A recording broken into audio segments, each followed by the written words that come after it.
The cold wind swept through the broken windows of the old mill, carrying with it the scent of damp wood and distant pine. Emma's heart pounded in her chest as she stared at the man she thought she'd never see again, Nathan Hale, standing before her with bruised skin, haunted eyes, and a truth that threatened to shatter everything she believed. Her hands trembled at her sides. "You're wrong," she whispered, her voice barely audible above the wind. "David would never. He's not part of this." Nathan's eyes didn't waver. "Emma, listen to me. Your husband works for the people who framed me. The same ones who sent those dogs. The same ones who buried me alive in this mess. I have proof."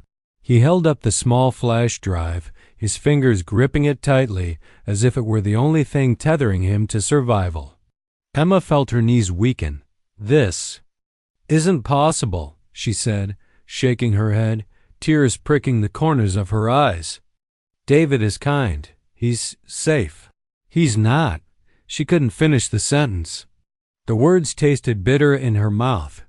Nathan took a careful step closer. "I never stopped loving you," he murmured, his voice cracking under the weight of emotion.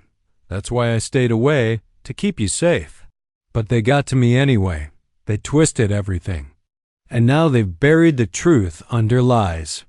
Emma swallowed hard, her heart twisting painfully. The years they'd lost, the years she had spent convincing herself she no longer loved him, came crashing back in a tidal wave of memories. The way he used to hold her. The way he used to look at her like she was the only thing in the world that mattered. But there was something else now, a darker undercurrent. A shadow. "Nathan," she whispered, "even if what you're saying is true, even if David isn't who I thought he was, how can I trust you? You left, without a word, without a goodbye. Do you have any idea what that did to me?"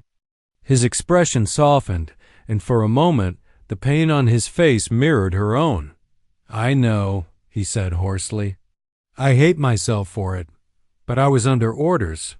It wasn't just my life at risk, it was yours too. They made sure I could never come back. But when I found out they'd targeted you, I had to break the rules." Emma's mind reeled. The cold seeped deeper into her bones. She glanced down at the flash drive in his hand. "What's on it?" "Evidence," Nathan said, quietly.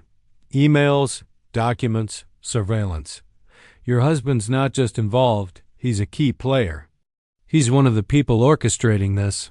Her breath caught painfully. The weight of the truth, or the possibility of it, pressed down on her chest like a stone. Could it really be true? Had she been living alongside a man whose entire life was a carefully crafted lie? "I don't know what to believe," she admitted brokenly. Her voice cracked under the strain. "My whole life, my whole marriage, how could I have missed it?" Nathan reached for her hand, hesitant, gentle. His fingertips brushed hers, sending a shiver down her spine that had nothing to do with the cold. "I don't expect you to trust me overnight," he said softly, "but deep down, you already know something's wrong, don't you?" Her eyes filled with tears. She hated how right he sounded. She hated the way her heart still ached for him, how his touch still set her nerves alight after all this time. But most of all, she hated the tiny, creeping seed of doubt that had begun to grow the moment he said David's name. Suddenly, the distant wail of sirens drew closer, growing louder by the second. Red and blue lights flickered through the cracks in the wooden walls.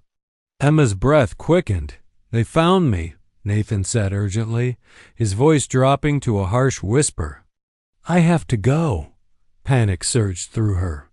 "Wait, what am I supposed to do?" He pressed the flash drive into her shaking hand. "Keep this safe. Don't tell anyone you have it. Don't trust anyone, not even him." Her fingers closed around the drive instinctively. Her pulse thundered in her ears. "Nathan."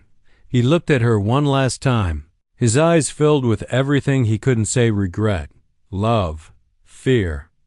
and then he was gone, disappearing into the darkness like a ghost.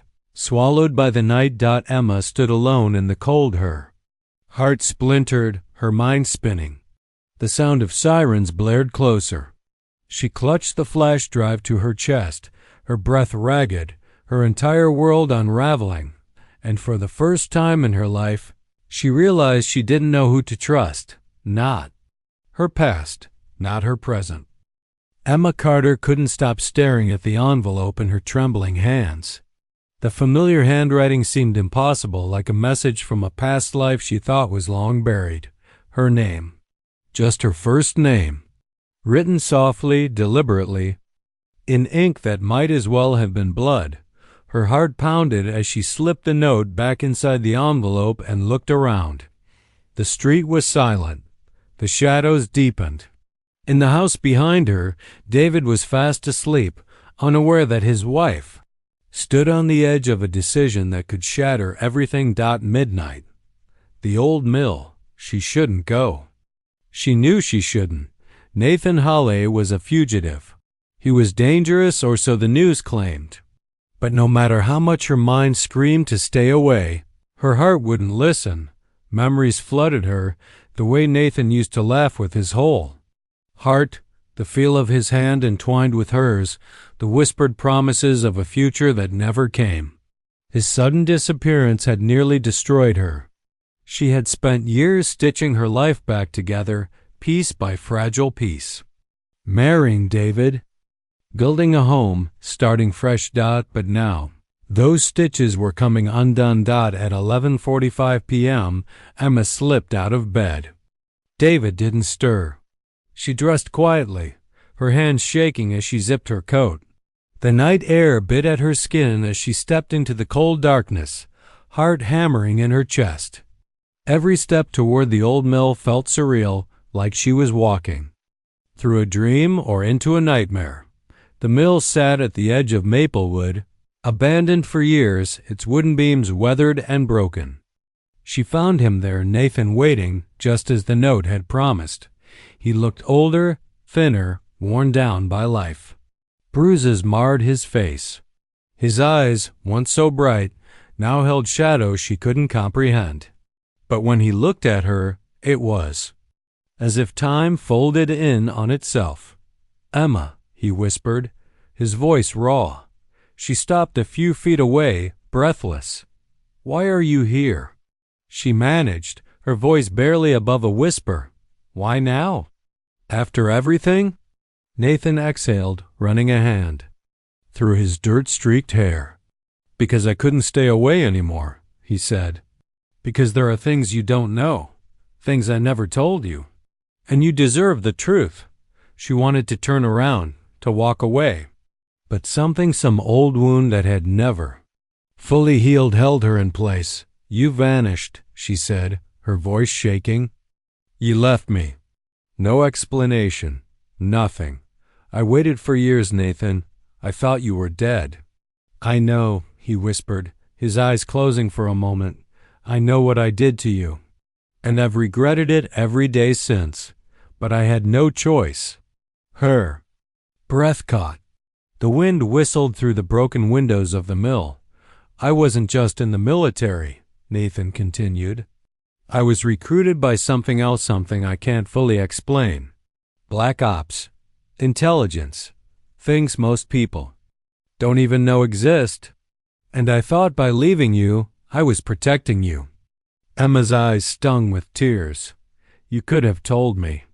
"I couldn't, and I can't undo it." "But that's not why I'm here," Nathan said, stepping closer. His eyes locked onto hers with quiet intensity. "I'm here because you're in danger, and you don't even know it." She blinked, confused. "Danger? From who?" He hesitated, his jaw tightening. "David." The name hit her like a slap. "What are you talking about?" she demanded, shaking her head. "David is my husband." Nathan's voice dropped to a grave whisper. "Your husband works for the people who framed me. The people who want me dead. It's not a coincidence that he came into your life after I disappeared." Emma's stomach twisted. "That's insane," she breathed. David. He's not like that. Nathan pulled something from his coat, a flash drive, small and worn. I can prove it. But you have to trust me. Her world spun. Everything she knew, her marriage, her safety, her choices, suddenly felt fragile. Paper thin. The sound of distant sirens echoed in the night. Emma's heart raced. Nathan's breath was visible in the cold air, but his expression remained calm, steady, determined. I came back for 2 reasons, he murmured. To clear my name and to save you. Emma's hands trembled. Her wedding ring felt like it weighed 1,000 pounds. She didn't know what to believe, who to believe. All she knew was that nothing would ever be the same. And in her heart, despite every warning, she still felt the embers of a love that refused to die. The morning had started like any other in the sleepy town of Maplewood. The sun peeked gently through the tall pine trees, casting soft golden rays over the narrow roads. The air was crisp, filled with the scent of dew and fallen leaves. Emma Carter, a 30-year-old school bus driver, hummed softly to herself as she steered her familiar yellow bus through the quiet streets. For 8 years, this was her routine. Every weekday morning, rain or shine, she picked up the children of Maplewood and delivered them safely to Pine Hill Elementary. It was a simple life, a quiet life. When she thought she was content with Dot, the children laughed and chattered in the seats behind her, their backpacks bouncing, faces glowing with the innocence of youth. Emma smiled faintly, but inside she felt the weight of something heavier, something unspoken. Her marriage to David had grown cold over the years. What began as love had faded into polite silences and distant smiles. The spark that once lit her heart now felt like dying embers. But she pushed the thoughts away. She was a wife, a mother, a caretaker. This was her role. As the bus rounded the curve near Pine Hill Road, everything changed. 2 large police dogs stood in the middle of the road, unmoving, unwavering, their sharp eyes locked on the bus. Emma's breath caught in her throat. Her foot hit the brakes, and the bus slowed to a stop. What's going on? One child whispered nervously. Emma swallowed hard. Her fingers tightened on the wheel. The dogs didn't budge. They stood guard like living statues, their powerful bodies tense and alert. Something was wrong, terribly wrong. Moments later, the flashing lights of police vehicles appeared in the distance. Silent sirens lit the woods in eerie red and blue. Officers poured out of the cars, weapons drawn, moving toward the tree line. Emma's heart pounded. She'd never seen anything like it. And then she saw him, emerging from the dense forest, disheveled and breathless, escorted by 2 armed officers, was a man she thought she would never see again. Nathan Hawley. Her heart stopped. Nathan, the boy who once held her under the stars, who whispered dreams of forever, who vanished from her life without a word 10 years ago, was standing there in handcuffs, mud smeared across his face, eyes wide, with exhaustion and pain. For a moment, Emma forgot everything. She forgot the children, the bus, the town, the years that had passed. All she could see was the ghost of her first love, the man who broke her heart, but never fully left her mind. Their eyes met. Had lasted only seconds, but it felt like eternity. His expression haunted, desperate, and somehow still full of the same fire that once made her feel alive, cut through her like a blade. Miss Carter? You can move the bus forward now, one of the officers called, motioning her ahead. But her hands trembled, her vision blurred. She felt dizzy, disoriented. The children were asking questions she barely heard. She forced herself to breathe, to nod, to shift the bus back into motion. But her mind was spinning wildly. Why was Nathan here? Why was he in handcuffs? Why had the police dogs stopped her bus? Was it coincidence or something more? By the time the bus reached the school, Emma's heart still hadn't settled. She watched the children file out, her hands cold on the wheel, her thoughts far away. That night, the news spread like wildfire. Nathan Hale, once a beloved local boy, now an ex-military fugitive, had been captured right outside Maplewood. He was accused of stealing classified information. A traitor, some said, dangerous, a man on the run. Emma sat in her living room, staring blankly at the television. Her husband David sat beside her, offering the occasional shocked remark. But Emma couldn't shake the memory of Nathan's eyes, how they still held something achingly familiar. Later, when David went to bed, Emma found herself standing by the window. Gazing into the dark, her hand touched the thin silver chain she still wore beneath her clothes, the one Nathan gave her the night before he left forever. She never told David she kept it. She never told anyone. That's when she noticed something on her doorstep. A plain white envelope, her name, written in the handwriting she knew by heart. Her fingers trembled as she picked it up. She read the simple words written inside. Meet me, one last time, at the old mill, midnight. Her heart thundered and deep. Inside, something long buried, something fragile, dangerous, and wild began to stir.